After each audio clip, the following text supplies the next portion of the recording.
Yes, thank you, Chair. Chair, the images of hundreds of dead bodies floating in the Mediterranean is profoundly horrifying. But the most tragic aspect of this disaster is that it's avoidable. People have died unnecessarily. My group fully supports the joint resolution, and I'm glad that we send a very strong signal to the Commission and the Council in particular, who needs this message, I think. We welcome the swift convening of the Council, but the outcome of their meeting is totally inadequate, and it has been said here before. And we welcome the fact that the budget for rescue operations has been restored to the original levels and not tripled, as you say, but more funding is necessary, as well as the use of humanitarian visa. We must fight the ruthless criminals who get rich trading in human lives. Now, giving asylum to those who have fled war and persecution is a legal as well as a moral duty. This year alone, 2,000 people have drowned in the Mediterranean, but some politicians are shamelessly exploiting this tragedy for their own populist, xenophobic, anti-EU agenda.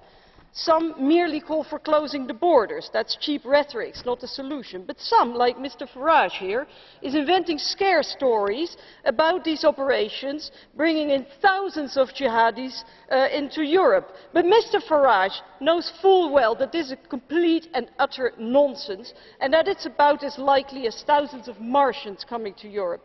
But you aren't interested in the truth, you're only interested in getting elected.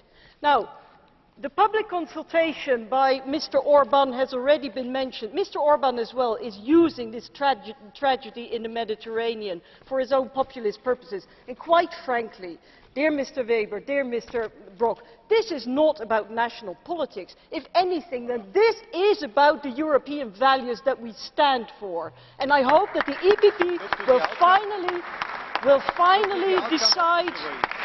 finally decide to expel Mr. Orban. And incidentally, it's not media reports, it's on the government website. Now, Europe urgently needs policies for legal immigration. The reality is that our continent is rapidly shrinking as part of the world population.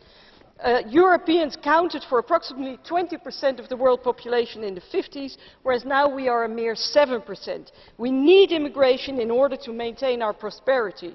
Now, talking about legal migration is controversial and maybe not very popular, but that is what leadership is all about. It's not about finding the lowest common denominator or only taking easy and popular decisions.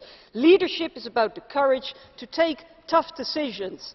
And I welcome the words of Mr. Juncker, who is indeed showing leadership in this respect, and I would wish that the Council would do the same. And I hope Parliament will show that leadership today. Thank you.